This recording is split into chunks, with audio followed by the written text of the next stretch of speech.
Welcome to JK Tells a Story, where real-life dramas unfold. Sit back and enjoy today's tale. I sat in my bay window and watched the kids playing outside for what felt like the millionth time.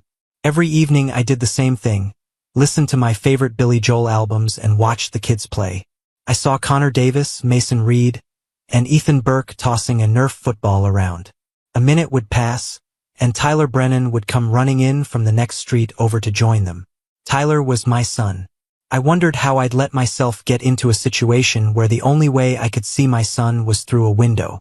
I thought that if my ex-wife Lauren had known he was this close, she would have chased him home. He always waved at me while I watched, and he'd smile. He was 10 years old enough to understand the basics of what had happened between his mom, me, and her lover. I think the thing that killed me the most was the way she told me about leaving. I came home from work on a normal Tuesday. Lauren met me at the door and said, "Ryan, I'm pregnant." I picked her up in my arms and wrapped her in a hug, telling her how happy I was. The only problem was, I didn't realize she was crying and hadn't hugged me back. I set her down on the floor and was about to talk about needing a bigger house when she interrupted me. "It's not yours, Ryan. I'm leaving you. I'm moving in with Derek Vaughn." Derek Vaughn, the neighborhood bachelor who drove a fancy Lexus and brought $200 bottles of whiskey to neighborhood parties. Who the hell does that? Just bring a case of beer, man. Jesus. As soon as I realized what she'd said, I left the house. I walked the 2 blocks to Derek's place and confronted him. He was surprised to see me at his door. I still don't understand why he was surprised. She was moving in with him and had already packed for herself and Tyler, as I found out later. He should have expected trouble. Anyway, he called the cops and I ended up getting locked up overnight. Lauren got a restraining order protecting her and Tyler from me, and a week later I was served with divorce papers. I never got to directly ask her why she cheated on me.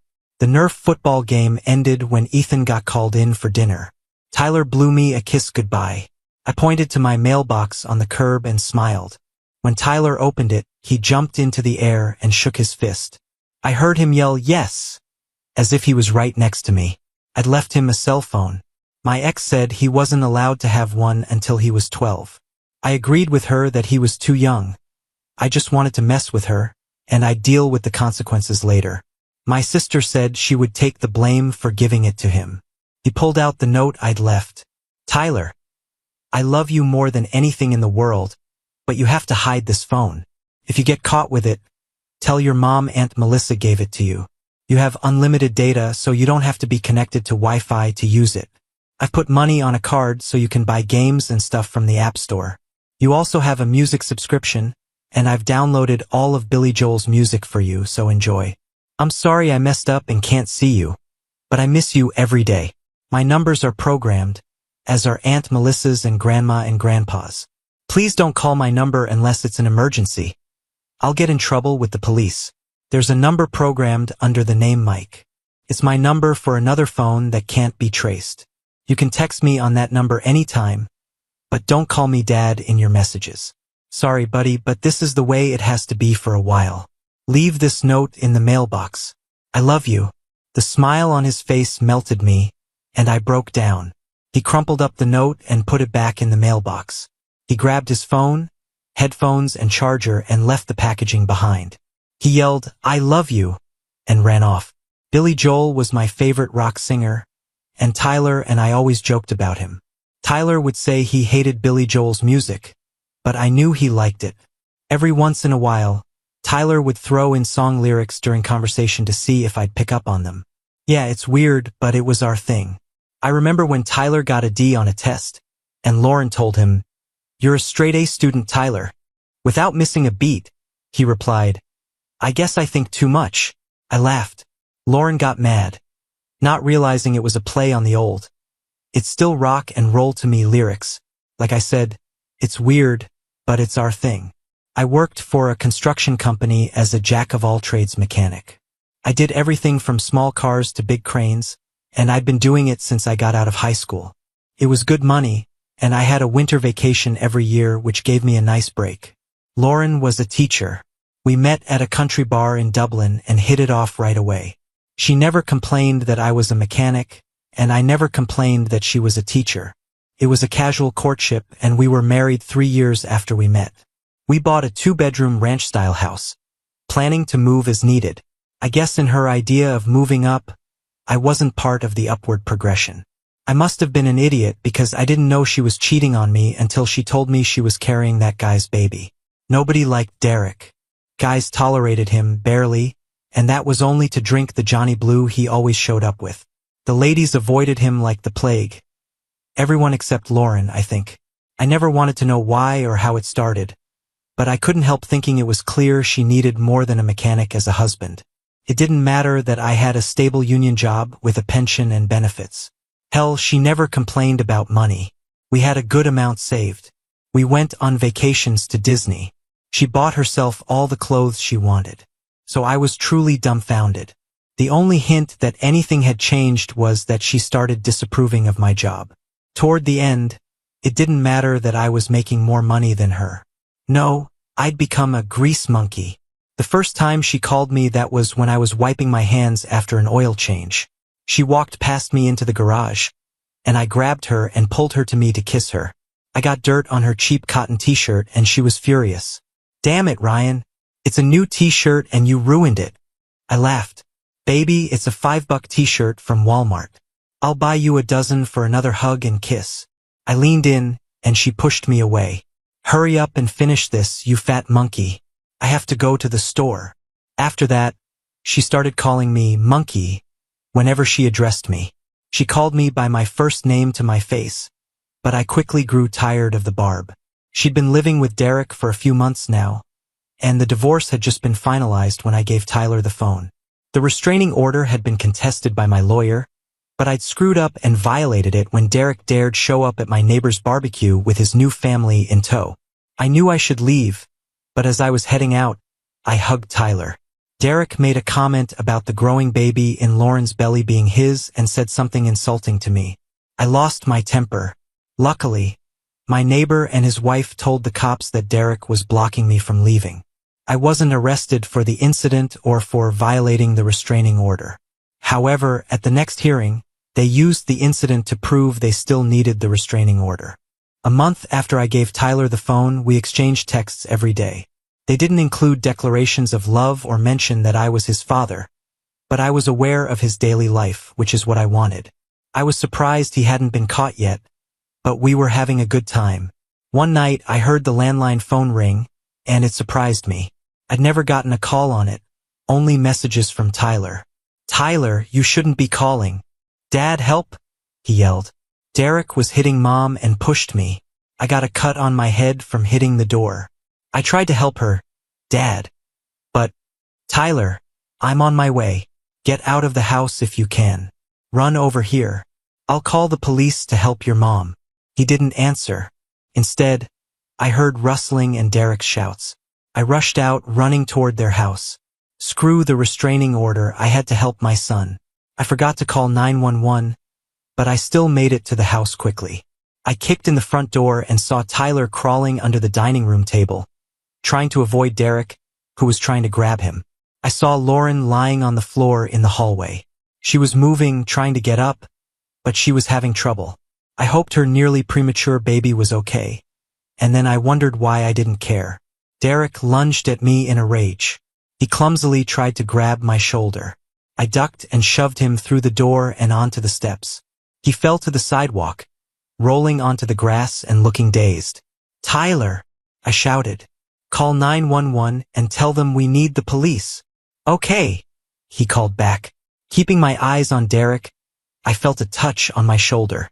I turned around, ready to defend myself, but it was Lauren. "Ryan, stay away from me. I have enough trouble saving Tyler from your piece of—" I stopped myself. "Or better yet, from that man." She wrinkled her nose and stepped back. "Go check on Tyler. He's bleeding." I told him to call 911. Make sure he did. She gasped and limped away, crying. She was in pain, and I felt terrible for being mean to her. But it wasn't my fault Derek lost his temper. I watched as Derek sat down on the lawn and collapsed again.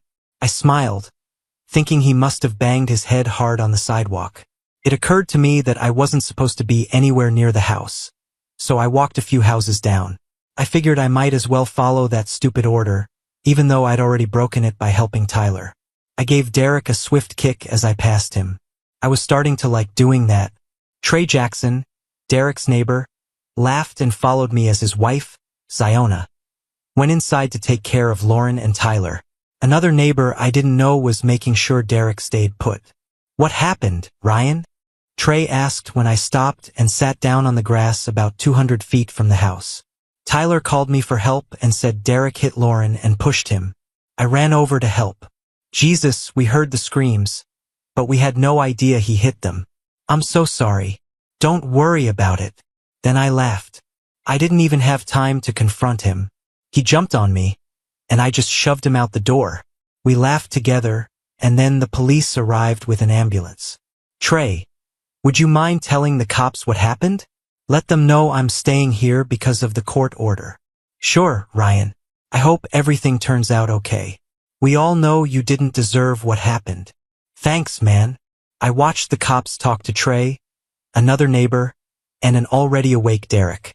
Trey pointed at me as one of the cops handcuffed Derek and put him in the vehicle. Lauren was carried out on a stretcher, and Tyler came out holding Ziona's hand with a bandage on his forehead. One of the officers motioned to me, and I complied. He met me halfway. "Are you Ryan Brennan?" "Yes, sir." "What happened?" I told him everything, and he took notes. While this was going on, the ambulance left, and the car with Derek drove off. "Is my son okay?" I asked. He put his hand on my shoulder. "I think so. They're going to check him for a concussion and other possible problems related to the head injury." I nodded as he continued. "Mr. Brennan, I think we have to take you in because of the violation of the court order. I'm awaiting a final ruling on this matter. Do you understand?" "Yes. I was supposed to help Tyler, officer." "Screw that piece of paper." His radio beeped, and he stepped away from me. I'll never understand how they can communicate with those things. It just sounds like Charlie Brown's teacher to me. He turned back to me. "Your ex-wife refused to press the order issue. Since what you did appears to us to be self-defense, you're free to go for now. That could change if the guy presses charges and they decide to have a judge handle it. Go home. Don't go to the hospital." "Yes, sir," I said and went home, hoping Tyler was okay. For a fleeting moment, I hoped Lauren was okay too, but I brushed that thought away. The next morning, I called my lawyer to let him know what had happened. He told me to do nothing further and not to contact either Tyler or Lauren. "You'll be lucky if that guy doesn't press charges," was his last warning. I guess kicking down his door didn't look too good for me, self-defense or not. I couldn't sleep worrying about Tyler, so I called in sick to work. I also called my mom to see if she could find out if Tyler was okay. She was able to contact Lauren and called me back to let me know they were both okay. Lauren had been kept at the hospital overnight to make sure the baby was okay, and Tyler had been picked up by Lauren's mom and dad. I'd always liked her parents. They were good people who took my side during the divorce. Her dad, Frank, forbade Lauren from bringing Derek into their house. They also kept me informed about some of the important events going on in Tyler's life. I don't know if Lauren knew about it or not. Later that morning, I got a call from my attorney informing me that Derek had not been released on bail and would remain in a cell until his trial. I think the aggravating circumstances, Lauren's pregnancy and the fact that he'd hurt Tyler, reduced his chances of getting out. I was surprised when he told me that Lauren's attorney had filed a motion to lift the protective order against me. I would be notified of a court date. I fell to my knees and burst into tears, realizing that I would soon be able to hug my son again. Lauren called me several times over the next 2 weeks. I wasn't going to risk ruining my standing with the court, so I didn't return her calls. She left no messages other than asking me to talk to her. When court day came, I got a haircut, bought a new suit and shaved off my beard. I needed to make as favorable an impression as possible. Looking like I'd been living in the woods for 6 months was not something I wanted to do. The judge didn't play games and didn't just sign a dismissal of the case. She asked a lot of questions, and most of them had to do with why it was safe for me to be around them now and not before. I felt like she was trying to find out if Lauren was lying or if I was coercing her. Thankfully, after all her questions were answered, she rescinded the order, and I was able to see my son again. Lauren came up to me as we were leaving the courtroom. "Thank you for coming that night," she said quietly. "If you hadn't, I don't think the police would have gotten there in time. I think he would have killed me." That's how enraged he was. "Yeah, well, I would never let my son get hurt," I said, not meeting her eyes. "I never would have put—" She stopped herself. "Don't say that, Ryan. I know it's all my fault. He wouldn't have gotten hurt if he hadn't been in that monster's house." She didn't finish her thought. She ran away crying. "Ryan," my lawyer said, "I'll contact her attorney to arrange a visitation schedule. Congratulations. You can see him now." I walked out of the courthouse, and if I'd been in a cartoon, I would have been floating in the air. I was so happy. I couldn't wait to see Tyler. As I was walking to my car in the parking lot, I heard Tyler yell, "Daddy!" I turned around, and he was already getting out of Frank's truck. He ran to me and jumped into my open arms. I hugged him so tight he asked me to let him catch his breath. Frank came over as I was hugging Tyler. "I'm sorry, Ryan. I tried to get here faster, but traffic was terrible." "That's okay. I'm glad you brought him." I looked around. "Where's Lauren?" "I don't know," Frank said. "She ran off after the trial, and I think she left."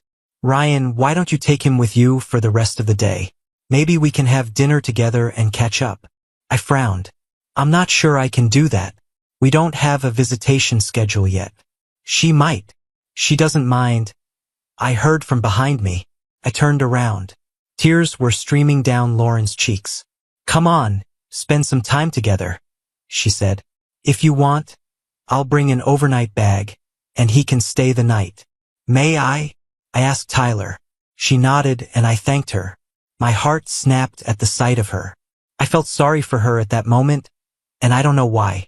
I guess I hated to see her cry. I knew that some part of me still loved her. It was just buried deep under the ice covering my heart.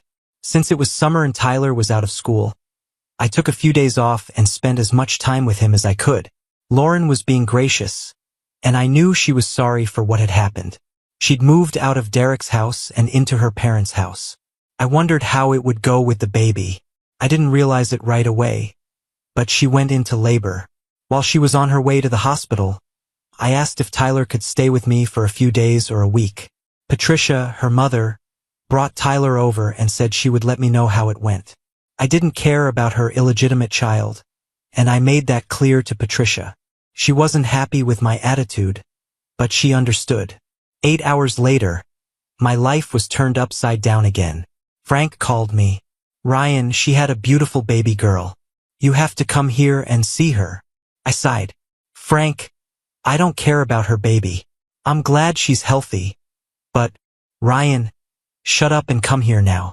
Patricia and I will watch Tyler in the waiting area. I wouldn't ask if it wasn't important, and if you're not here in half an hour, I'll come and drag you down here myself."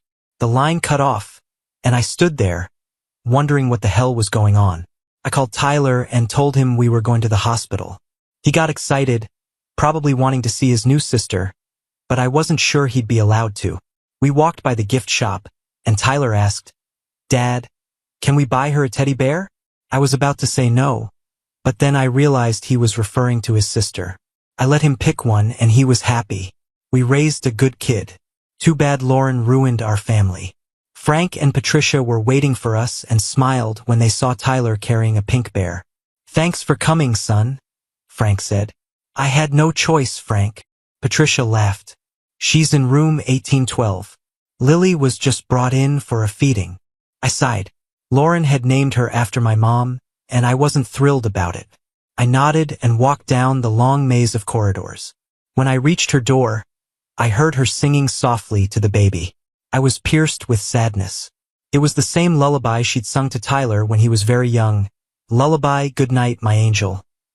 By, you guessed it, Billy Joel. Damn her. When I pulled myself together and finally entered the room, I nearly fainted. The baby had the brightest red hair I'd ever seen on a newborn. Lauren didn't have red hair, and neither did Derek. I have red hair. When Tyler was born with blonde hair like his mother, I'd looked into how it affects a child if one parent has red hair and the other doesn't. We'd both have to carry the gene, and the odds were 50-50. If only one parent had red hair, the child could have red hair. If neither parent had red hair, but there was only a 25% chance of that happening if both were carriers of the gene. I brushed the thought aside and continued into the room.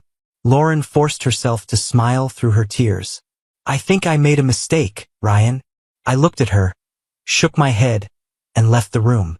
When I got back to the waiting area, Patricia said, "It's yours, Ryan. You can see that, can't you?" I snorted. "Prove it." Frank laughed. "That's why you're here, son.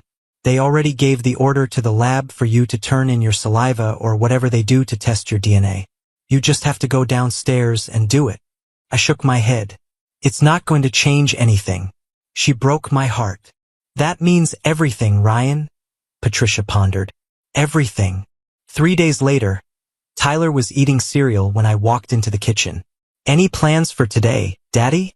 "Just the usual Saturday chores, buddy. Mow the grass, tidy up the garage, maybe even wash the car if I'm feeling ambitious." "Why?" "I was hoping you'd take me to visit Lily." I looked up from my coffee, and he got nervous. "I understand if you don't want to visit her, Dad. You can just drop me off at Grandpa's, and I don't have to come by." I fake smiled. "Sure. If you want to spend time with your mom and little sister, I understand." "Dad, I was wondering, why don't you want to see her? Lily, do you know why your mom and I split up? Because she wanted to be with that jerk." I laughed. "Right. Lily is their kid, not mine." "Are you sure? She has red hair. Doesn't that mean she's your daughter?" I sighed. "I did a test to find out. I'll probably find out today or Monday." Tyler looked sad but then smiled. "If she's your daughter, will you love her?" Wow. I wasn't prepared for the Inquisition to get to this point. "I love you, son. If Lily is going to be my daughter, I will love her just as much." "What about Mom?" he asked. I laughed and filled my mug. "I'm sure your mom will love her either way." "Yes, I meant, will you love your mom?" I didn't even think about the answer. "Your mom hurt me in the worst pain a wife can inflict on her husband, Tyler. She got pregnant and left me for another man. The love I used to have for your mom is gone. She left him, Dad. That night you helped us wasn't the first time he hurt Mom." "What do you mean?" I was shocked. "I've heard him hit her before, and they yelled a lot." A tear rolled from Tyler's eye. I hugged him and asked, "I was never told what that fight was about. Do you know? Because of you. He was always putting you down. Mom told him to shut up and said he wasn't half the man you are. I'm sorry about all that, son. She chose him over me, and she'll have to live with that for the rest of her life. Believe me, if I had known you were in danger, I would have done everything I could to protect you, and your grandparents too." "Why did she do that, Dad?" I let him go and we sat down. "I think she didn't want to be married to a mechanic. She wanted a flashier life with nice cars and a nice house. She wasn't satisfied with what I could give her anymore." "That's silly." I laughed. "Sometimes adults make stupid choices, buddy. We're only human." He smirked. "Don't forget your second wind." I popped my head up. "Excuse me?" "You figure it out," he said and jumped up from his chair. "I'm going to go get dressed." He was out of the room before I realized it, and I knew I was in for a battle if he wanted me to take his mom back. I didn't see it coming, daughter or not. Damn Billy Joel. As I led Tyler to the door, Patricia answered with Lily in her arms. "Hey Ryan, have you heard from the doctor yet?" "No," I replied, trying not to look at the beautiful baby girl in her arms. "Grandma, can I hold her?" asked Tyler. "Sure, baby, but you have to sit down so I can safely move her into your arms. Babies are very fragile." "Okay." He ran into the house, and she laughed at his enthusiasm. "Come on in, Ryan. I'll get you a cup of coffee." "No thanks, Patricia. I've got some chores to do around the house. I'll come back and get him when he's ready." She frowned, but I didn't care. I couldn't be around Lauren, and I certainly didn't want to get attached to a baby. Well, not until I got that damn DNA test. As if karma was trying to mess with me, I got the call as we stood on the porch.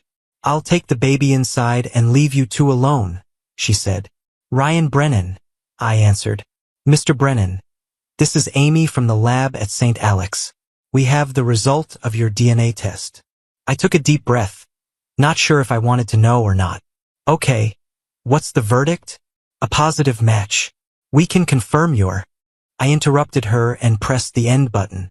I lowered myself onto the swing that sat in front of the large window overlooking the courtyard. Couldn't believe it. She was pregnant with my baby when she left me. I wanted to scream. I wanted to hit something. I wanted to run.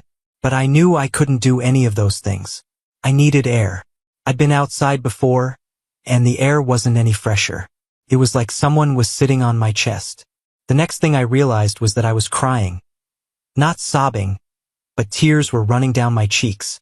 I had no idea what to do, and I wasn't sure I could do anything at all. I felt helpless. I don't know how much time passed, but I felt a touch on my shoulder. Ryan, are you okay, son? Frank asked. I continued to stare into space. I'll never be okay. How could she do this to me? I loved her with everything I had. He sat next to me in silence. He didn't know what to say, and who could know what to say at that moment? Was that the lab calling? Patricia said from the doorway. You got a call. Yes, it was the lab. I walked away from the answer I knew they were looking for. I couldn't find the words to admit that I was a father again. A father to a little girl whose mother had left me for a richer man. A father whose wife had left him for a man who beat her and tried to hurt my son. A father whose children couldn't live with him. Ryan, Frank said. I couldn't say it. I couldn't tell him the outcome. Ryan, he repeated, putting his hand on my shoulder. It's obvious to everyone but you that she's yours. Do you really need them to confirm that? I stood up and shouted, Yes, yes, they had to confirm it. How could I trust that woman you raised? As soon as the words flew from my lips, I regretted saying them. I just destroyed this good man for no reason other than anger at her. He didn't deserve that. I'm sorry, Frank. Please. No, I know. I couldn't handle her either. It broke my heart when you two broke up. I know, I never had a son, and when I handed her over to you that day at church, I was so happy to have you as part of the family. I love you like you were my own. Frank, I'm so sorry. I know, and I feel the same way about you and Patricia. I'm just so angry with her right now. She was pregnant with my baby when she left me to be with a piece of... I stopped myself. I don't know what to do. He stood up and hugged me. Son, he said, stepping back. The first thing you need to do is call your parents and invite them here for lunch. They need to meet their new granddaughter. I will, but I can't stay. I can't see her now. I can't look her in the eye after what she's done to me and to this little girl who deserves a father. Out of the blue, he slapped me across the face. Not hard, but it hurt. That little girl has a father, and it's you, damn it. Don't you ever say anything like that in my presence again. I nodded, shocked. Of course. I'm just in a state of shock right now. It's been an emotional week. Son, in crazy situations like we have here, emotions get out of control. I realize you need time and space to come to your senses. Call your parents and ask them to come over. You can go and do what you have to do. But know that at some point, you will have to face this and meet your baby girl. I dialed my mom's number on my phone and waited. Hey, Ryan, she answered. Mom, can you and Dad come over to Frank and Patricia's for lunch today? Lauren had a baby, and she's your granddaughter. What? Yes, she's my little girl. I started crying again. Reality kept hitting me, and I couldn't dodge the blows. Jesus, Ryan. I'll get your father, and we'll be right there. Thanks, Mom. They're waiting for you. I finished the call and looked at Frank. Do you think I can hold her? He smiled. Sure. Come on in. No, I can't see Lauren. Can I just sit here with her? Me, Tyler, and Lily. Sure. I'll go get them. I sat down on the swing and waited. I was starting to shake with nerves. I changed my mind and was about to leave when Patricia came out and handed me Lily. My Lily. She was asleep and didn't move when they put her in my arms. I cradled her and gently rocked the swing. Tyler lagged behind for a few seconds and jumped on the swing the way only a 10-year-old boy can.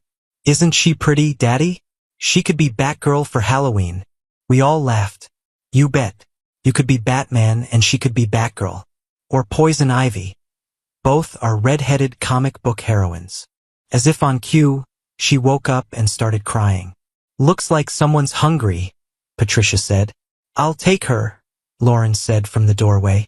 I hadn't even noticed she was there. I'm sorry, Ryan. She's breastfeeding. And I haven't pumped a single bottle or else. No, it's okay. I kissed my daughter's forehead and handed her to her mother.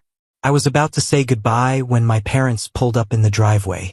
My mom practically ran to the house, and it was obvious she'd been crying. She's being fed, Patricia said as she hugged her. Come in and meet her. My father laughed as he walked over. She's been half crying and half fussing since she talked to you on the phone. I didn't put my shoes on fast enough. I didn't drive fast enough. She was cussing all the way because of every stoplight we passed. She's like a puddle right now. Frank shook his hand. Al, we've got a puddle on our hands. My dad threw him a knowing look, turned to me and said, well, I'm sure it'll all work out. Right, Ryan? I have no idea, Dad. Back at home, I got busy with yard work, but I couldn't take my mind off my thoughts about my daughter and what I had to do. I knew I needed to call my lawyer and let him know that I needed to arrange visitation with both kids, not just Tyler. I knew I would have to pay more child support, but that issue didn't bother me. I would always support my children. After cutting the grass, I walked into the house and looked around my kitchen.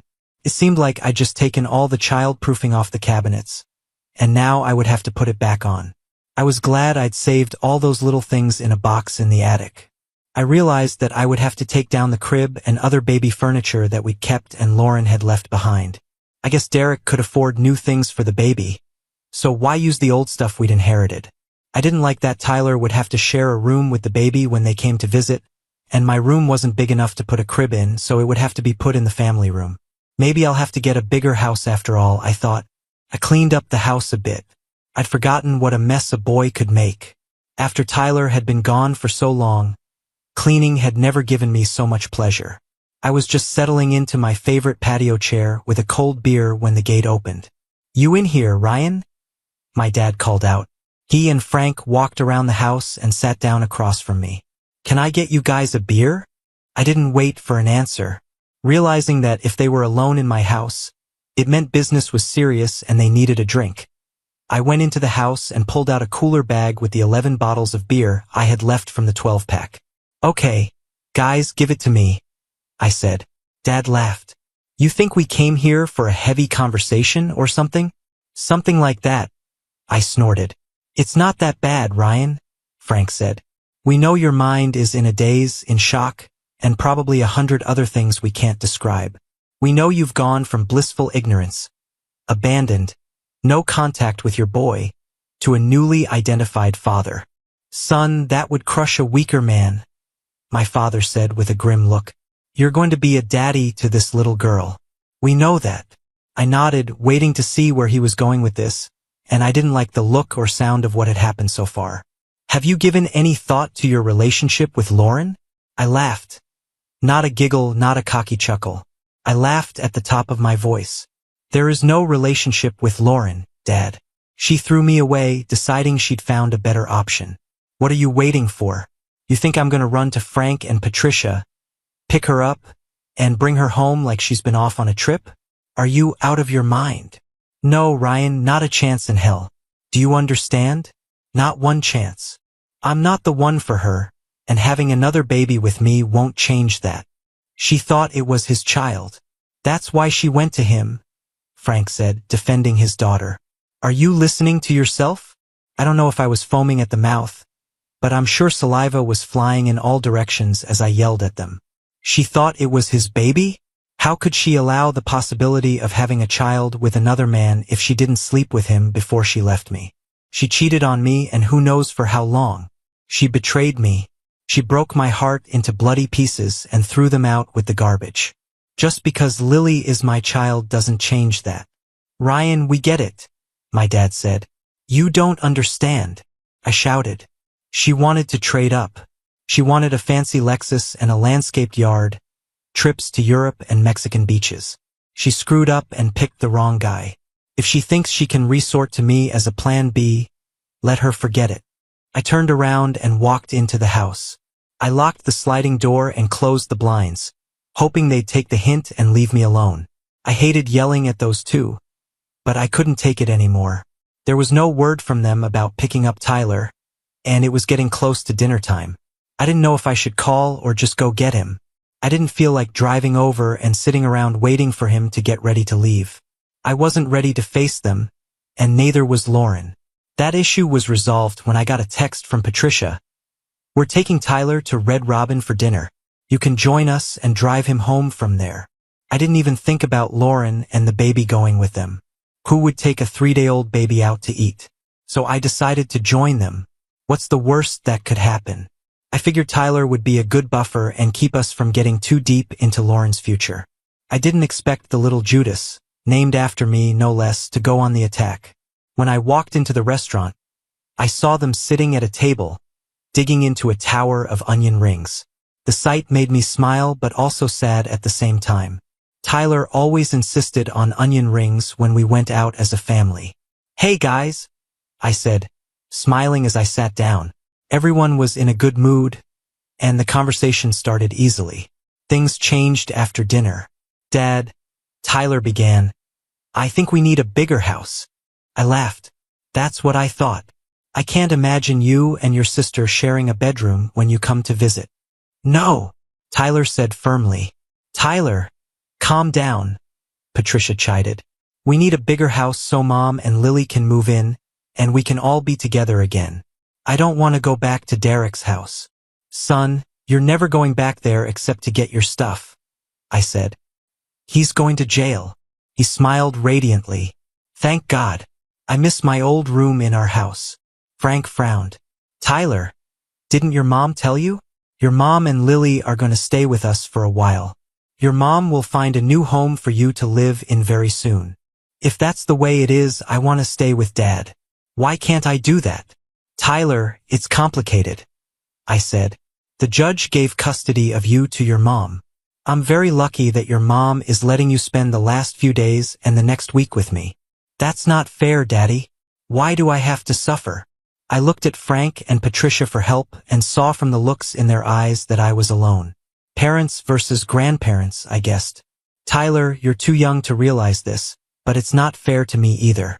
One day I had a beautiful family, and the next day I lost you, your mom, and my whole life, Tyler.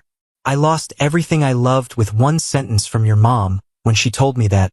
I caught myself. When she told me Derek got her pregnant and she was leaving me. She broke me. That's too bad, Tyler said. Tyler!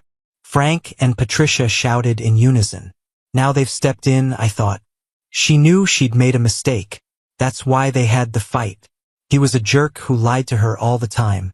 Whenever he hit her, she'd come to my room and tell me she missed you too. She made a mistake, Dad. Like the song says, she's only human. She has a second chance. I shook my head. The revelation that she'd missed me while living with that jerk was a new development. But I couldn't let Tyler think we had a chance at his fantasies. Tyler, the song isn't about giving someone a second chance. It's about not giving up and trying again when you fail. As soon as the words left my lips, I knew what he was going to say, and he didn't disappoint. See? You give up. You don't try again.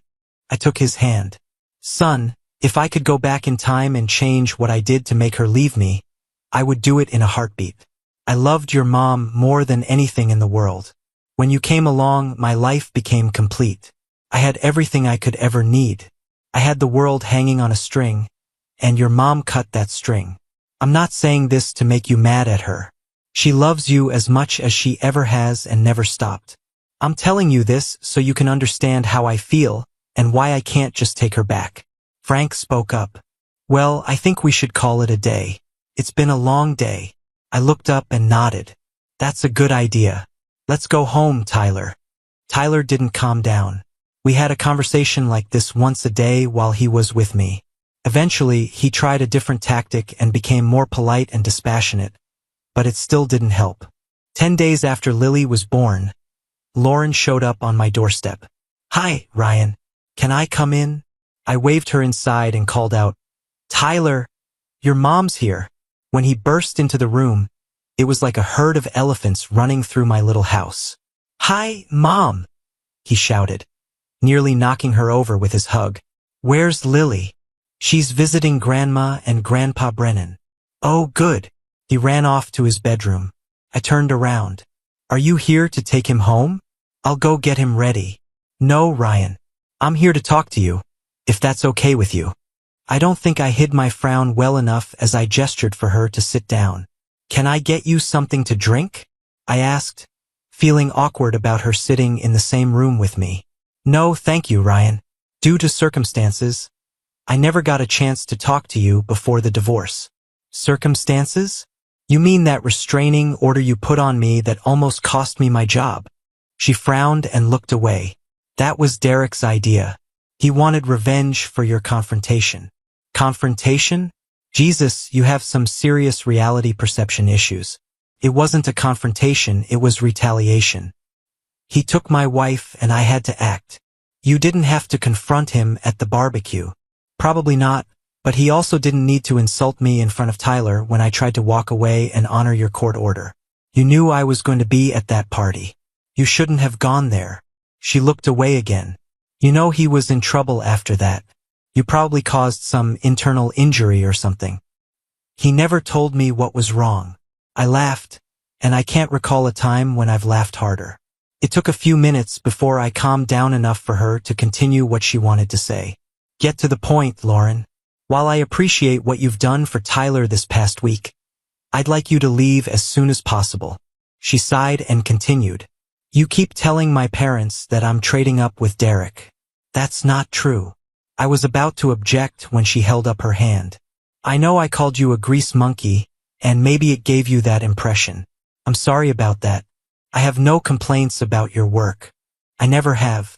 I know you're a great mechanic who's highly respected by your coworkers. Unfortunately, Derek always called you a grease monkey, and I started disrespecting you. You have no idea how much I regret that." Whether I believed her or not, the look on my face must have said I didn't. "I mean it.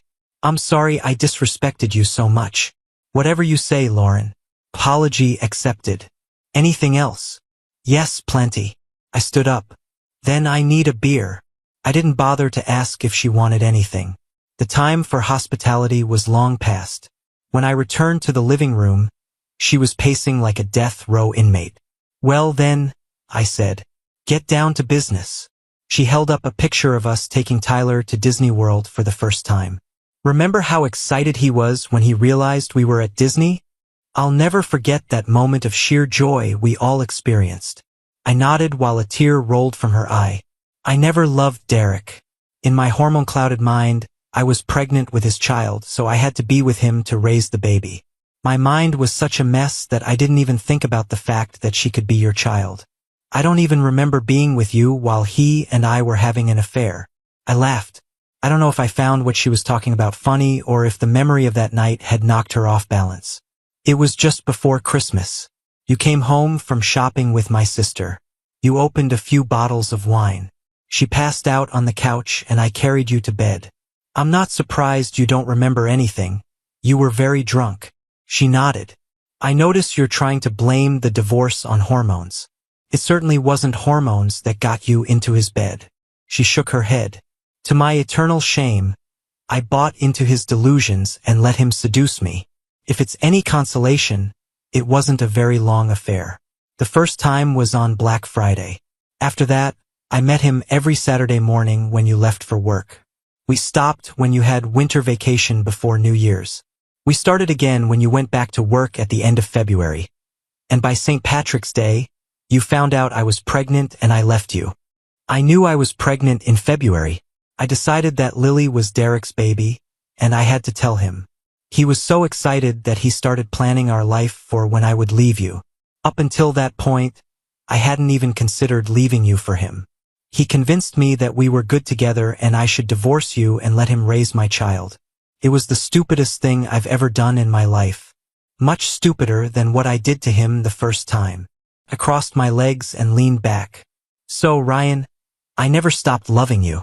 I was stupid and messed up our lives, but I never stopped loving you for a minute. Yeah, you loved me every Saturday when you hired a babysitter to watch Tyler so you could entertain that jerk.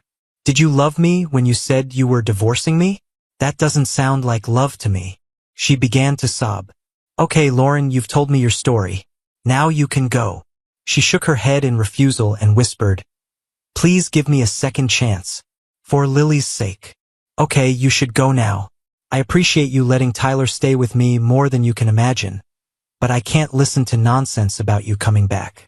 It's not going to happen. I couldn't blame her for asking.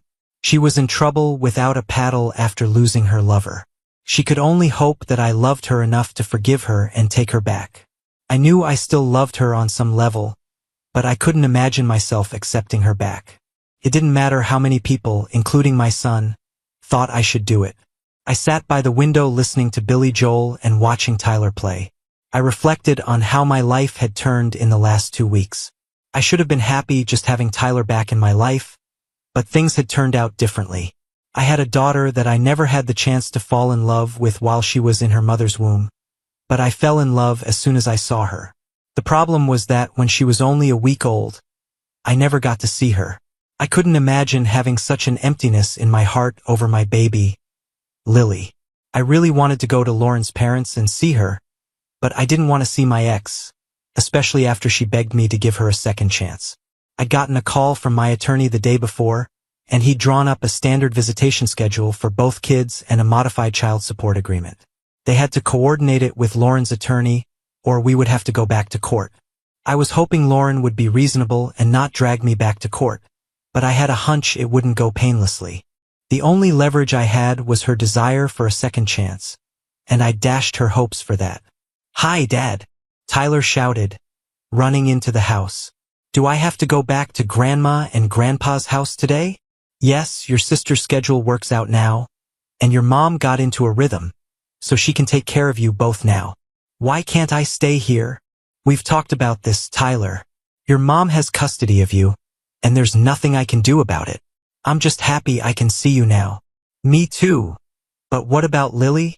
We'll get that sorted out soon. I want to see her as much as I wanted to see you when I couldn't.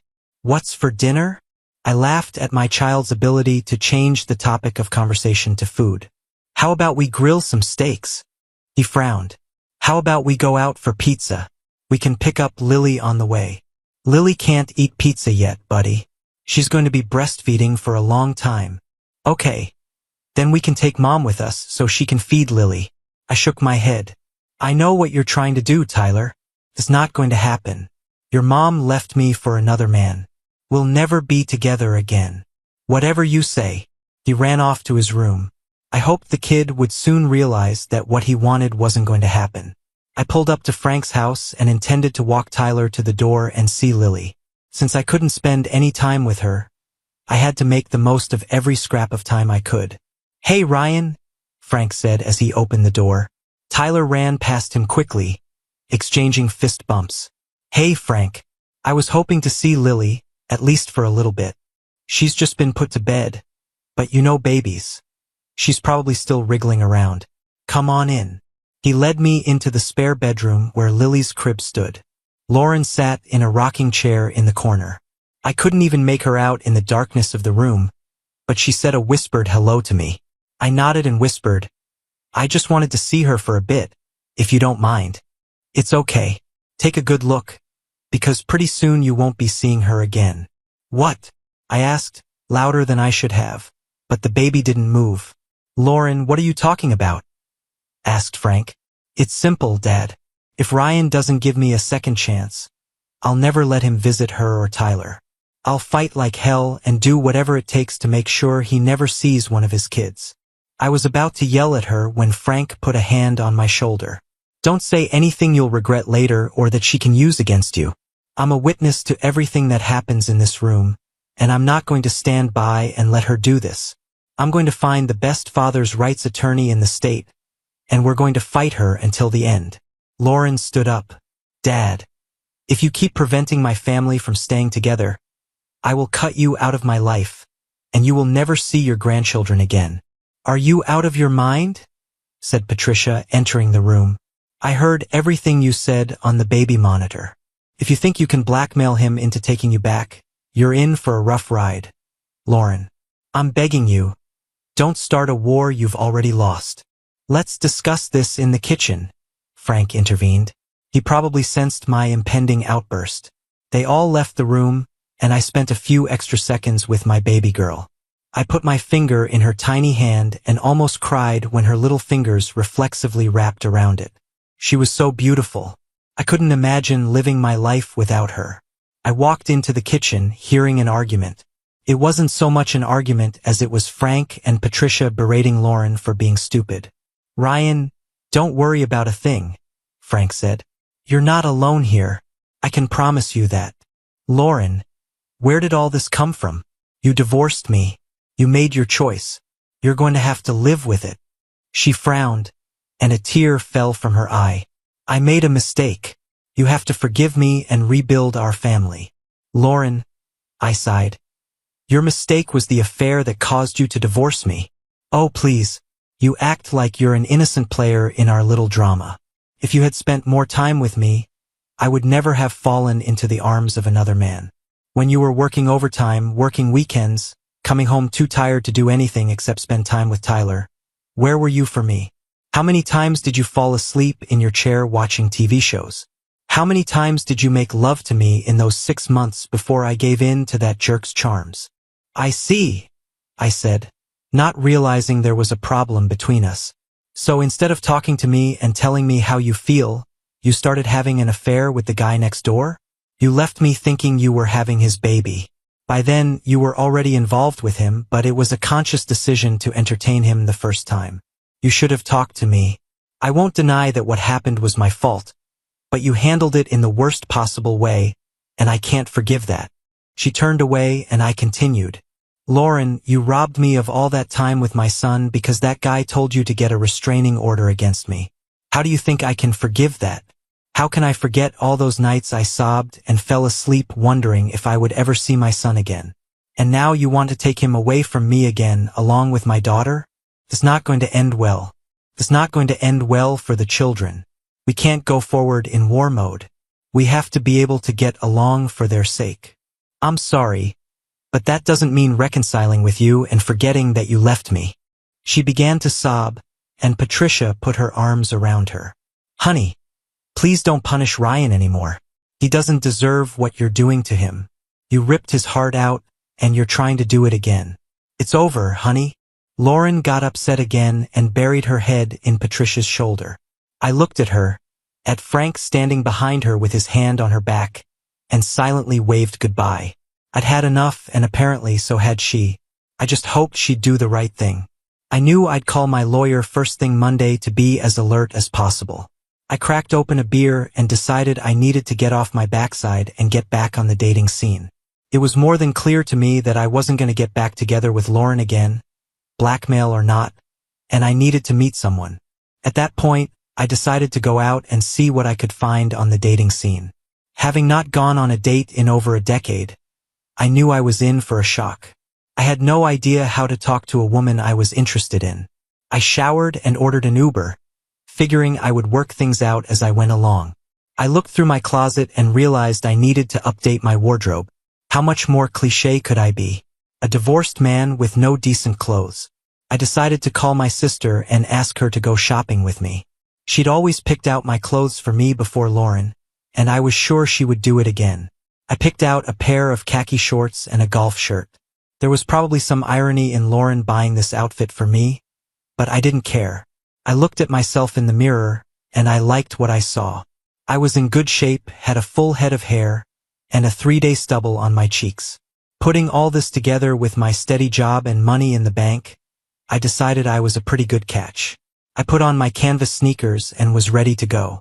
I decided to head to the local sports bar. It probably wasn't the best option for finding single women, but I didn't think I was ready for the club or country-style dance bar where I'd met Lauren. I was glad I'd made that choice, since a couple of friends were there. "Holy shit!" yelled Jack from his table, causing everyone to turn and look at me. I walked over and got a brotherly hug from Jack and his table mates, Alan and Chris. I knew these guys from way back, but marriage and kids had prevented us from maintaining a close relationship. They were all single guys, and as anyone who's married can understand, single guys fall out of the married guy's friend group after a while for various reasons. "What's up, men?" I asked, signaling the waitress to pour a glass. "Same old stuff, different story, Ryan," Jack said. "I heard you got divorced." I nodded as the waitress placed the glass on the table. "Bring another pitcher, please." "This sucks, man," Chris complained. "What happened?" "She tried to trade up and divorce me, but things turned against her, and now she's trying to get me back." They all laughed, and Jack said, "Ah, so you've decided to find a replacement before she gets her hooks into you again. Smart." I laughed. "No, I'm not going back, but I think it's time to get out again." Alan smirked. "Harper is single for the first time in our adult lives. Brandon cheated on her, and she kicked him to the curb last year." "No way," I said. "Harper Mitchell was one of the it girls in high school, and I, along with all the guys, had a crush on her. She dated Brandon Thorne all through high school and got pregnant before she graduated college." "She's here," said Jack casually. "She and Vanessa Cole are playing a trivia game at the bar. They're sitting by the dartboard." My gaze darted across the room, and there she sat. Her black hair framed her beautiful face perfectly. She didn't seem to have aged a day in the last 10 years. I considered walking over to her to say hello, but I had no idea what I would say afterward. "Hey, since we're both divorced, do you want to grab coffee?" I decided to do nothing. Jack must have read my mind. "Hey, Ryan, I've been itching to play trivia tonight. What do you say we go over to the other side and grab a table before it fills up?" I laughed and was about to back out when the others stood up. Chris said, "No one stands a chance against us. We are the kings of useless knowledge." I gave in to peer pressure and we found another table. It was time for another pitcher, so I called the waitress over and ordered one. Jack hummed and nodded toward the table where Vanessa and Harper were sitting. I shook my head and asked the waitress, "Could you send a pitcher to the table with the blonde and black-haired ladies?" "Sure," she said with a smirk. "Good luck." That got a laugh from the guys, and soon we were all laughing at how ridiculous I was being, trying to pretend I knew how to approach a woman. I positioned myself at the table so that I could see Harper's table. I was amazed at the way her eyes smiled when she laughed. She was still gorgeous. The waitress brought our pitcher, walked over to the ladies, set down their drinks, and pointed in my direction. I smiled and raised my beer in an airy toast. Vanessa laughed and whispered in Harper's ear as she responded to my toast. Harper shook her head in denial of what Vanessa was saying and turned away. Vanessa wagged her finger at me, and that's when the guys started urging me to go talk to them. I took a deep breath and stood up. I knew I needed to get back in the game, and I had the perfect opportunity to get my first strikeout.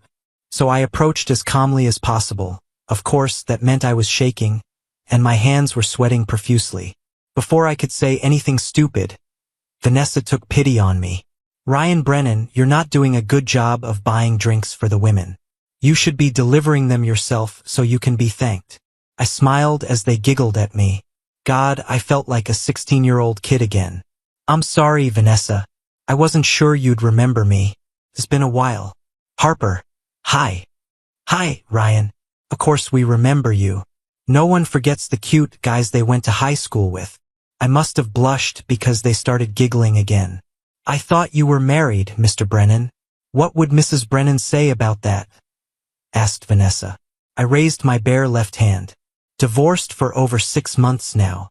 "Sorry to hear that," Vanessa said, and Harper sat up a little straighter. "Nice. I have a 10-year-old son and a newborn daughter." "A newborn?" Harper asked. "You said you—" I interrupted her. "Yes. She was pregnant with my child when she left me for her lover." Harper looked at me in amazement. Vanessa said, "Surely that must be some story." "Well, that's probably best done at another time and place. I hear they have trivia tonight." I hoped the change of subject was subtle enough. "Yes, we never missed that event," Harper replied brightly. "Would you like to join us?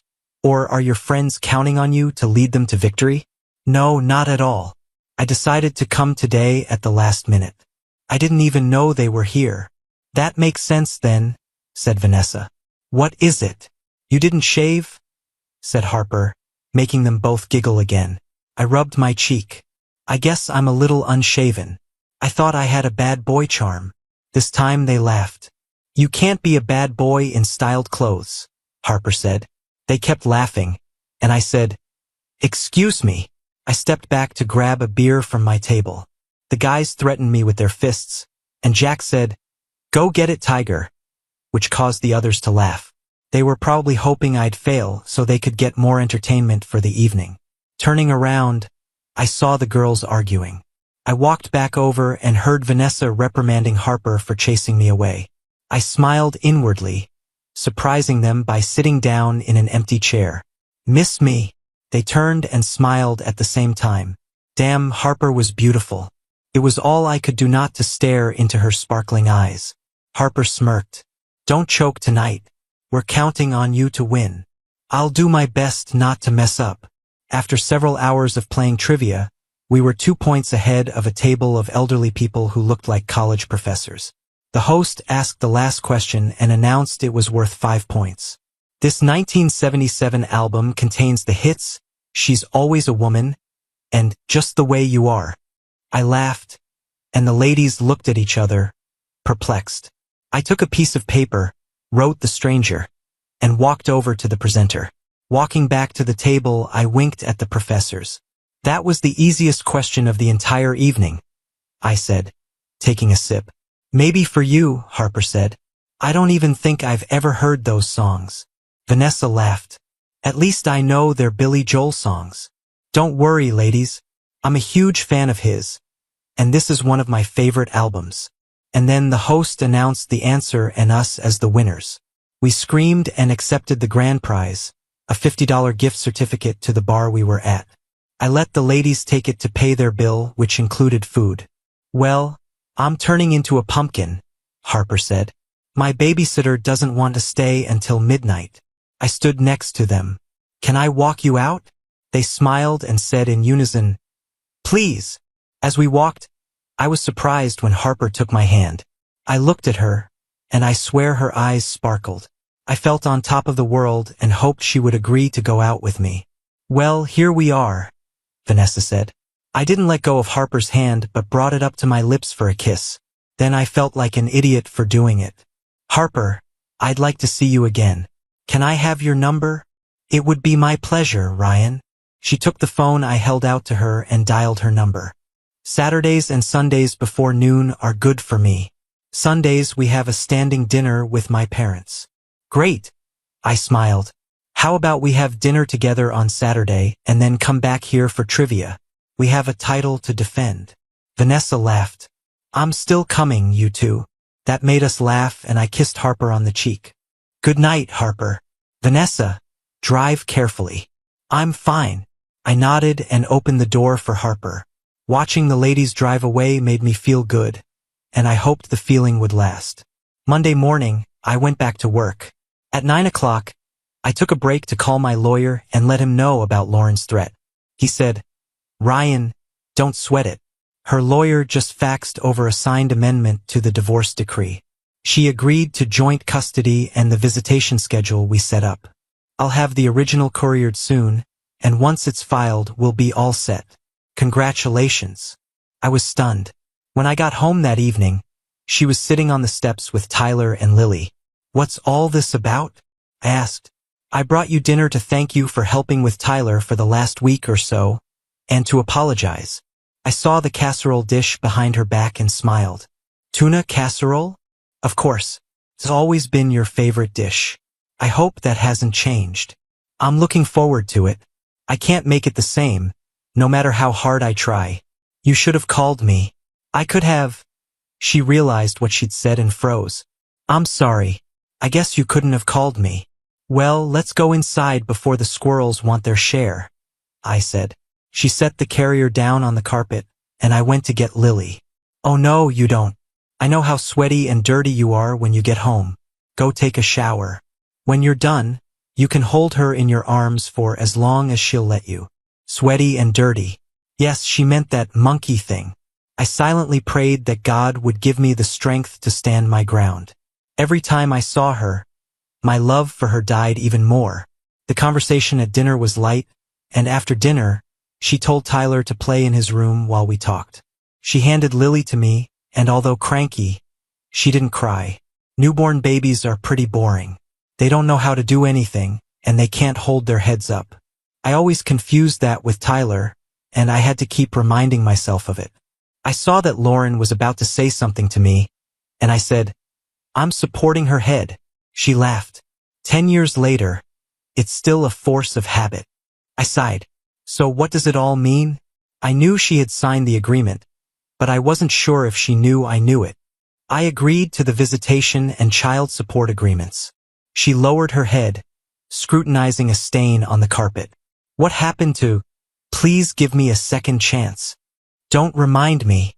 I overreacted by saying that, and I would never do that to you. I'm just so desperate to get you back that I'd do anything. I wish you would have treated me like that before you threw me away. It seems to me that you don't want me back. You need me now that your lover has faded away. I'm sorry, Lauren. I'm really sorry. I just can't trust you anymore. She looked at me with tears in her eyes. I repositioned Lily and lifted her up to stroke her cheek. Can we at least stay friends for Tyler's sake? Lily won't know the difference, of course, but with Derek gone, Tyler thinks we should be back together. He's just a kid and has no idea the pain you've caused me. Not only did you cheat on me, you left me and then put that restraining order on me just because your lover told you to. I was never a danger to you or Tyler. Him, definitely, but not to you, and you knew it. You put me in a hellish prison with no hope of seeing the only light in my life. You crushed my soul, and you don't even seem to care. Ryan, No. Don't give me a phony, heartless apology right now. You're in the most desperate position of your life, and that's a given. You say I drove you into his arms because I've been working hard and I'm tired. Fine. But consider this. For his seduction to work, you had to be receptive to him. You never told me I was pushing you away. You never told me I was in danger of losing you. No, you chose to fall for his nonsense. Jesus, Lauren, no one liked the guy, and suddenly you gave in to some irresistible charm he supposedly possessed? It doesn't make sense. She cried, and Lily fussed. Lauren, I think you wanted to cheat on me, and you chose him because no one would have suspected it. Later, when you were pregnant, you had a choice, him or me, and you chose him. You'll never convince me that you weren't trying to trade up. I won't believe that, Ryan. We don't have to talk about this anymore. I'm sorry about everything. You'll never understand how sorry I am, and I accept that it's my fault. Can we just try to patch things up for their sake? I leaned back, and thankfully Lily calmed down. We can be friends, but I'll never take you back. I know. After Lauren and my kids left, I texted Harper, "Hi. I didn't want you to forget me. I'm looking forward to Saturday." There was no reply for a while, and I found myself nervously pacing around and glancing at my phone every few seconds. I hoped I hadn't gone overboard sending her a text. I knew I was new to dating. I had no idea how to date. My mother? When would I meet her kids? When would our children meet? Would they meet? Is it a bad sign if she won't introduce me to her child? My mind was a mess, and I hadn't even had my first date with her yet. 10 agonizing minutes later, I got the call. Relief swept over me when I saw it was her. "Hi, Harper." "Hi yourself, handsome. I don't really like texting. I like to talk." "Oh, sorry. What are you doing?" "Just giving my baby girl a bath." "Little one. I heard you had an older child, but I didn't know about the youngest." "Yes, I have 3 of them. 11, 7, and 3. That won't scare you, will it?" I could hear the fear in her voice. I laughed. "No, I love kids. You know I have 2 myself." "Yeah, our older ones go to school together." "Really? That's amazing to hear. I don't remember seeing you at any school events. I used to have a pretty bad schedule. I only recently started working first shift. For a long time, I worked second shift at the hospital." "Ha! I remembered her telling me she was a CNA or something like that." "MHM. That's what destroyed my marriage. More accurately, it was ruined by my cheating ex, but he blamed it on my shift at work." "Sorry about that. That's similar to what my wife used to say.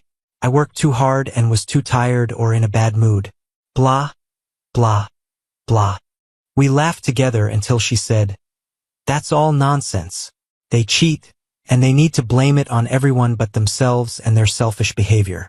Do you know how many times I could have scratched my itch with anyone I picked up? But I've never done it? I can't do that to my partner. Cheaters don't have that moral high ground. They find a way to justify what they want and get what they want regardless of anyone's feelings or the vows they made. Yes, she keeps trying to get me back. I have her, my son, and her parents all pushing me. I think it's finally gotten through to them that I'm the victim in this story. We are the victims, aren't we? You haven't had any therapy or counseling, have you? No. Have you? Yes, it helped a lot. I'll give you my counselor's name. He really helped me get past the woe is me feelings. You're so much further along than I am. At least you've realized that you need to move on. I sat at home like a prisoner until I got it into my head that I had to get back into the world of the living, both for my children and for myself. I laughed.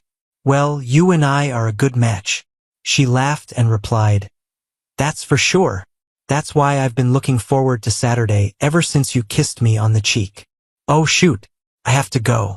Something's happened to my 3-year-old. She's crying. Sure, I'll talk to you soon. I smiled and put my phone down on the table. I loved the sense of hope I felt in that moment. Saturday morning, I called my sister. Hi, Ryan, she answered cheerfully. Melissa, do you have some time this morning to go shopping with me? I need to update my closet. Oh crap, you have a date. I laughed. Yeah, I have a date with Harper Mitchell tonight. Harper Mitchell. Wow, she's gorgeous. I heard Brandon really messed her up when he cheated on her. Called her all kinds of names. I hope that's not true. Don't be an idiot, big brother. I'm free all day. Do you want to meet for lunch at the mall? And then we can go shopping? That sounds good. Let's meet at the Red Robin at noon. Mom is really excited to be a grandmother again. She just adores Lily, Melissa said as she sat down at a table in the restaurant. Yeah, she visits her at Patricia's a lot. I know Lauren has left her with her mom a couple of times, too. And how are you coping with all this? Better. Lauren's finally stopped fighting back. And I love that girl. She nodded and we placed our order. So you're moving on with Harper. She's always been attractive but not arrogant like some of the other popular girls. I think you two will be good together. That's funny. I went on a date a few nights ago just to see what it was like to go out on my own. I never imagined I'd find someone that night. It's almost too much. I really expected her to turn me down. Well, just be yourself. If you try to impress her or fake it with her, she'll smell it right away and you'll blow it. You're a great guy that any girl would want. So use that to your advantage. Thanks. I'm afraid I don't know how to date. What do people do these days? She laughed. Brother, Harper is your age. It's not the same as dating a 20-year-old. Do the same thing you would do with Lauren, movies, dinner, and you could take her to a country bar and dance the night away. She'd love all that. You're right. I hadn't thought of it that way. Perhaps I'm not as clueless as I thought I was. No, you're still very clueless. She laughed when I shook my head. That night, I walked down the sidewalk to Harper's house. There was a boy who I realized was her son playing basketball in the driveway, and he tossed me the ball when he caught my eye. I dropped the flowers I was carrying to catch the ball, and he laughed. I guess he didn't like the flowers, I muttered. I made a throw and missed, which made him laugh even harder. Keep laughing, kid, I said with a smile. What's your mom going to do when she sees the condition her flowers are in? He looked at the flowers and ran up to them. They're not broken, are they? She loves flowers. Roses are pretty tough. You're lucky. I'm Ryan. Hi, I'm Noah. Please don't tell Mom I made you drop them. I won't tell her this time. Thanks, he said with a smile. Come on in. I'll tell her you're here. I followed him up the steps and into the house. I smiled when I saw the living room set up for a sleepover, with pillows and blankets on the floor and a stack of DVDs in front of the TV. As he ran up the steps, a 3-year-old girl appeared from around the corner with a sippy cup in her hands. She froze, screamed, and ran toward the stairs. Noah and a 7-year-old met her at the foot of the stairs, and he picked her up in his arms. I'm sorry. She doesn't like strangers, and you scared her, Noah said quietly. I see you've met the clan, Harper said as she walked down the stairs. She looked stunning, dressed in a long skirt and loose blouse. She stopped and took the baby girl from Noah. This is Noah. She looked at him and continued. You go to school with his son, Tyler Brennan. He nodded. Cool, he said and bounced to the side. This is my darling daughter, Samantha. She touched the middle child's head. You can call me Sammy, like everyone else, she said reproachfully. It's nice to meet you, Sammy. And this little nut is Bella. You'll have to let her get used to you. She doesn't really like meeting new people, as I hear you've already found out. I wiggled my fingers at the girl, and she ducked her head into Harper's chest. Sorry, my mom is running a few minutes late. She's sleeping over tonight, she said, winking at me. I wondered if I would go home alone. No problem. We still have plenty of time. How about a beer while we wait? Or would you like a glass of wine? Beer's fine, thanks, I said as she set the girl down, who immediately ran upstairs. Sammy laughed as she picked up the abandoned sippy cup and followed her sister upstairs. You have a beautiful family, I said as she handed me a beer. Thanks. They can be a handful, especially Noah, but they're good kids. I nodded and sat down on the couch, pulling a doll closer to me. If there's one thing that comes along with having kids, it's that no matter how well you keep your house clean, there's always someone to clutter it up. So you and Brandon got married, huh? That's not surprising. You were inseparable in high school. She laughed. We were together because we were part of a group, and everyone broke up into pairs. We were the only ones who lasted until graduation, and that was only because I was comfortable with him and didn't know any better. When I got pregnant with Noah, we did what some would call the right thing and got married. It wasn't anything like a shotgun wedding, but we had never loved each other like that. I guess it was doomed from the start. I nodded and sipped my beer. I looked at my watch, and she asked, Do we have somewhere we're going to be late for? We're not going to be late. I didn't mean to. She interrupted me. You don't have to be so nervous. I've been looking forward to this all week. She smiled that bright smile that made her eyes sparkle and my pulse quicken. Me too, I admitted. I fully expected you to turn me down the other night. I'm glad that didn't happen. There wasn't really any chance of that. I knew you were a good kid back in high school, and unless you've become a total jerk since then, I was going to give you a chance. I'm glad you didn't become a jerk either. We laughed together, and then her front door opened. Sorry I'm late. Hi, Mom. Don't worry, Harper said with a smile. Mom, this is Ryan Brennan. We went to high school together. Mrs. Mitchell smiled. Nice to meet you, Ryan. Be nice to my favorite daughter, or I'll find you. I laughed. I thought it was the father who was supposed to warn me. She frowned. I'm afraid my John died last year. I'm sorry to hear that. Don't worry about it, young man. Just have a good time, but not too good. We laughed again, and I realized I liked her mom. We should get going, Mom, Harper said, reaching for my hand. The popcorn is on the counter. Noah knows how to use the machine for it, and I just ordered the pizza on the app. It'll be delivered in an hour. Don't wait up. She kissed her kids goodbye, and we left. Mrs. Mitchell cackled as we walked out the door. As we sat down at a table at the steakhouse, the unthinkable happened. 2 tables away from us sat Frank and Patricia. I wanted to run for the door before they saw me, but Harper saw the fear in my eyes. What's wrong, Ryan? I sighed, motioning her to a chair. My in-laws are 2 tables over to your left. She looked over, and as soon as she did, they saw us. I couldn't predict their reaction to seeing me on a date, but I needn't have worried. They both flashed wide smiles and walked over to us. Hey, Ryan. Nice to see you out and about. Who's the beauty? Asked Frank with a smirk. Patricia held his hand. Hi, guys. This is my date, Harper. Harper. These are my in-laws, Frank and Patricia. Harper, Patricia began. You have a keeper. Don't lose him like my stupid daughter did. Harper looked at her like a deer in the headlights. Well, okay. I don't know what to say. Frank laughed. Don't say anything. Just enjoy the evening. It was nice meeting you. He patted me on the back, and they went back to their table. Well, that was something, she said. Yeah, they're good people. When Lauren tried to threaten that she'd take my kids if I didn't take her back, they stood up for me. Do you really believe it was a threat? She asked. Not 100%. I think she had an option and let it out of her mouth in desperation without thinking. I'm not going to worry about it. I'm moving on with my life. And she signed the custody agreement. She took my hand. Good. Don't ever forget what she put you through, but for the sake of the baby, get along with her. They'll notice if you fight all the time. Don't trust her. I nodded, and as the waitress approached, I asked her to bring a couple of desserts for Frank and Patricia. We walked into the bar and found Vanessa holding our table. Jack and the guys were there again and gave me a thumbs up when they saw that I made Harper laugh. God, I loved her laugh. So, Vanessa began, where did you go for dinner? To the Chop House, Harper replied. You won't believe this, but his ex-in-laws were there and came over to our table. Oh wow, what did you do? Nothing. They were nice and told me not to let him go like their stupid daughter did.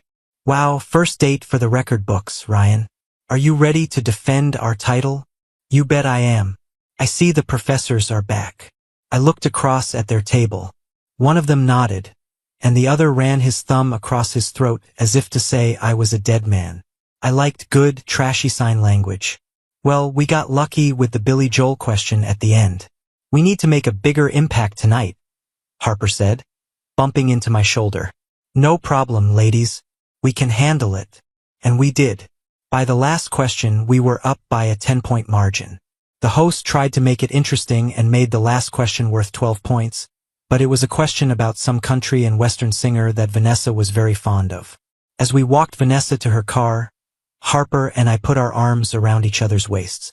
She felt so good in my arms that I didn't want to let her go, and I hoped that what I was feeling would last a long time. Good night, guys, Vanessa said as she hugged Harper and then pressed herself against me briefly. Drive safe, sweetie, Harper said as we watched her drive off. Harper turned to me. It's still early, and you have two options. One, you can take me back to the house, and we can talk and continue to get to know each other better. Or you can take me back to your house, and we can get to know each other better in a more fun environment. I'm not an idiot. I decided to take her home with me. Can I offer you a glass of wine? I have red and white or beer, I asked as we settled into my living room. White would be nice. It's chilled. Sure. It's not like I'm a savage. She laughed and took off her shoes. I went to get the bottle of wine I'd bought, hoping to be in the situation I was in. Here you go, Harp. My favorite Pinot Grigio for my favorite girl. Harp? She asked with a smirk. What? Too soon for a pet name? No, not at all. I like it. My dad used to call me Harp when I was little. Oh, I stopped. Stop being nervous. It's all right. My dad would have liked you. I set my glass down and watched as she took a big sip from hers before setting it down as well. I made a grand gesture by extending my arms and putting my arm around her shoulders. Oh, slick move, Ace. She laughed. Don't try too hard, honey. I've been waiting to find a man like you ever since I got out of my prison. Now that I found you, I'm looking forward to dessert. We kissed that night, but no more. As if straight out of a dating textbook, we waited until our third date before we took things to the next level. After a romantic dinner at a fancy restaurant she had chosen, we ended up at my house. I poured her a glass of wine, and we sat on my couch. Later, she said, Ryan, I'd like you to show me your bedroom. Thoughts of the last year of my life flashed through my mind. The affair, the divorce, the loss and return of my son, the birth of my daughter. Now, to all this drama, I could add my Harper. I knew I would never let her go. We were two broken souls that could only be put back together. I knew it was too soon to think long-term, but I knew I wasn't going to mess it up. Lauren had told me where I'd gone wrong with her, and I would correct those mistakes. Harper would become a priority along with my kids and then work. As I drifted into a contented slumber, I could have sworn I heard her whisper, I love you too. Thank you for your viewing. See you next time. If you enjoyed this, subscribe to JK Tells a Story for more tales.